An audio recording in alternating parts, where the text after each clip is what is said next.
So I'm cielle charron. Yeah, I know a lot of folks at PSUGD. I graduated from there. I teach there, etc. This is I'm John James. Yeah, I'm a copywriter by trade, but I am a printer here at our studio, Secret Room Press. So yeah, this is Secret Room, our secret room that we're in right now, and it's predominantly the two of us, but we also have like a rotating cast of friends and collaborators that we frequently make stuff with. So. Yeah, that's awesome. We'd love for you to tell us a little bit more about your studio. Like, when did you open and what do you specialize in?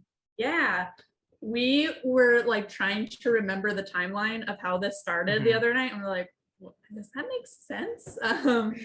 So yeah, I mean, we kind of started a studio by accident, but we initially, after becoming aware of like Riso printing since like I think initially like 2013, and we had known it was out there, thought it was really cool.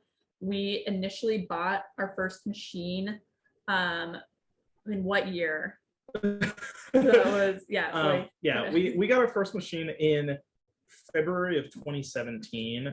We weren't really planning, I think, at the time to like start a print studio and like have a print practice. We didn't have a place to put it. We were storing it at our friend's studio. We bought it from our friend John Harold, who was initially running the FRC's Riso program. And that's how we met him, actually, was we bought this machine, this like old RC off of him. We never really got it to work. Like, it was our first machine, and it had a lot of quirks, and we couldn't really figure it out, and it just like lived at a friend's studio, so we were never there.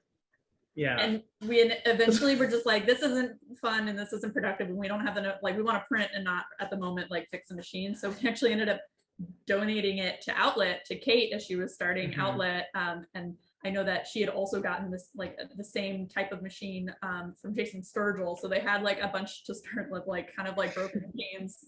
That was all in 2017. And then in late 2018, we picked up an RP 3700. There she is. There. From there's a printer in this gentleman who had been a printer and like print repairman professionally, who worked on like risograph machines, other copiers, letterpress, like everything, binding machines. He had retired and was like had a warehouse full of machines that he would fix and sell for fun, because he could never escape the couldn't quit. Couldn't quit it. And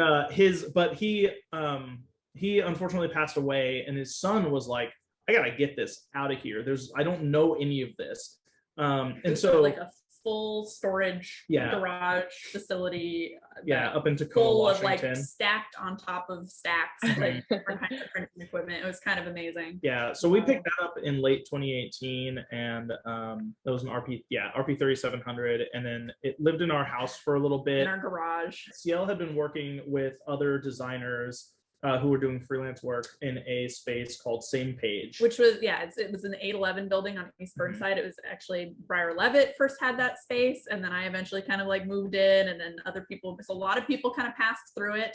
And around the late 2018, all of my designer friends, Oof Studio was there, I Rely was there. Anyway, everyone was like, we need to just work from home, and do you want to leave the space or do you want to keep it? And we were like, well, what should we do with the space? Yeah, we're like, this is too cool of a space to like leave.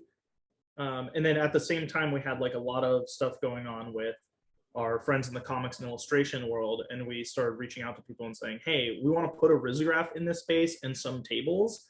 Does everyone is everyone doing enough comics work and the illustration work consistently that we can all like justify hanging out here all the time and making this a lifestyle shift towards a bigger community thing? And that's how it happened. Was the official start of Secret Room with like a handful of other folks. There, it was a second story that did not have an elevator, so we carried the Riso up the stairs many times. But yeah, we had that space until we actually moved this summer. So that's our long history. And now yeah, we had the space and we had the machines and we didn't really plan for it, but then we started making stuff. So Awesome. yeah. And now you said you're located. So is this secret room?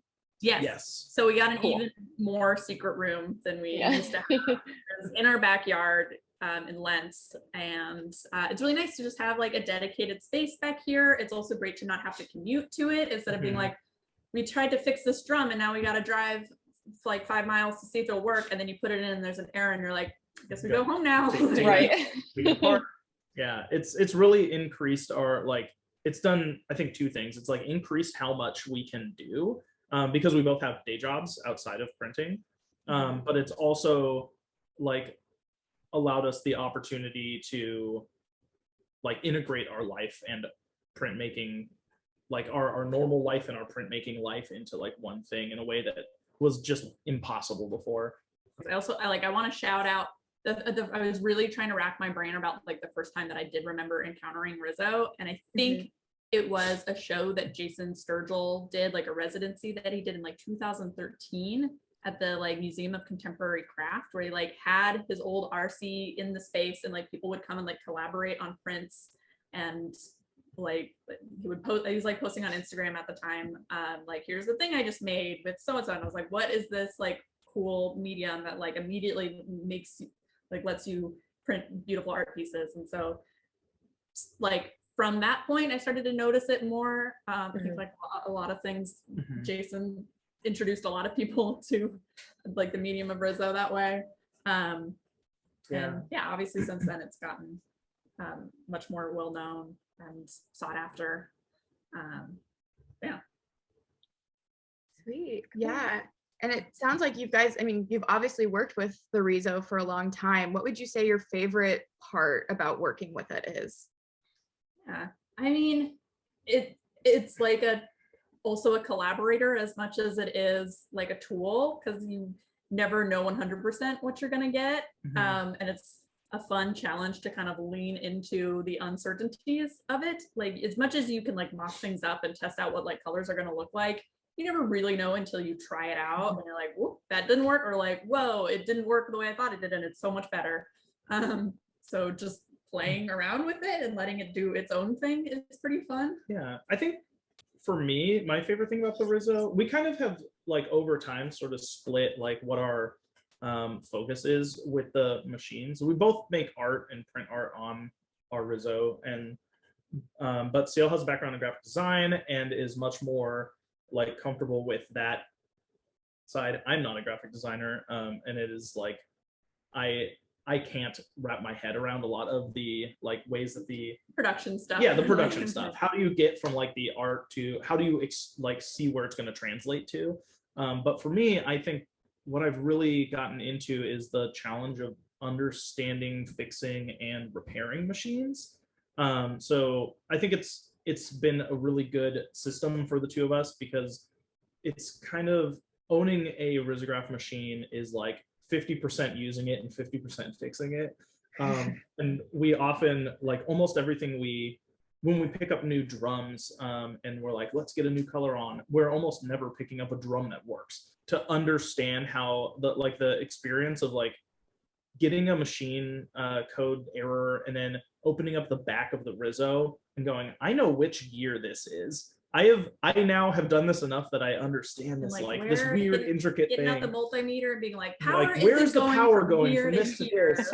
It's something that I don't do in my like in any work I've ever done as a like professional, but it's something that is just so, it feels good. It feels good to do like it's like mechanical engineering, like just doing something with their hands, fixing something very Right.